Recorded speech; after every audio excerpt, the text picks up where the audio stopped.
சென்னை கிழக்கு மாவட்டம் கொளத்தூர் கிழக்கு பகுதி 67வது வட்டம் சார்பில் 200 கர்ப்பிணி பெண்களுக்கு நலத்திட்ட உதவிகள் வழங்கும் விழா நடிகை நளினி மற்றும் அமைச்சர் சேகர்பாபு, வீரசாமி, மேயர் பிரியா ஆகியோர் கலந்து கொண்டு நலத்திட்ட உதவிகளை வழங்கினர். சென்னை கிழக்கு மாவட்டம் 67வது வட்ட சார்பில் 200 கர்ப்பிணி பெண்களுக்கு நலத்திட்ட உதவிகள் வழங்கும் விழா நடைபெற்றது. இந்த விழாவில் அமைச்சர் சேகர்பாபு, நாடாளுமன்ற உறுப்பினர் கலாநிதி வீரசாமி, மேயர் பிரியா மற்றும் சிறப்பு விருந்தினராக நடிகை நளினி ஆகியோர் கலந்து கொண்டனர்.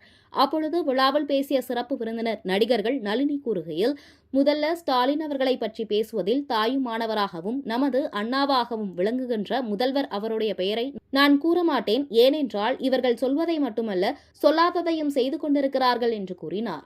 தமிழகத்தில் மகப்பேறு மருத்துவமனைகள் சிறப்பாக செயல்பட்டு வருவதாகவும், குறிப்பாக கோஸ் ஹாஸ்பிட்டலில் மகப்பேறு சிகிச்சைகள் மிக அழகாக செயல்படுவதாகவும், மருத்துவர்கள் அனைவரும் மிகவும் வேகமாகவும் எளிமையாகவும் செயல்படுவதாகவும் கூறினார். அத்துடன் ஒரே மாதிரியாக உயர்ந்தவர் தாழ்ந்தவர் என்று வேறுபாடுகள் இன்றி பார்ப்பவர் நமது முதல்வர் என்றும் கூறிய நளினி, நிரந்தரமாக திமுக தான் ஆட்சியில் இருக்கும் என்று கூறினார்.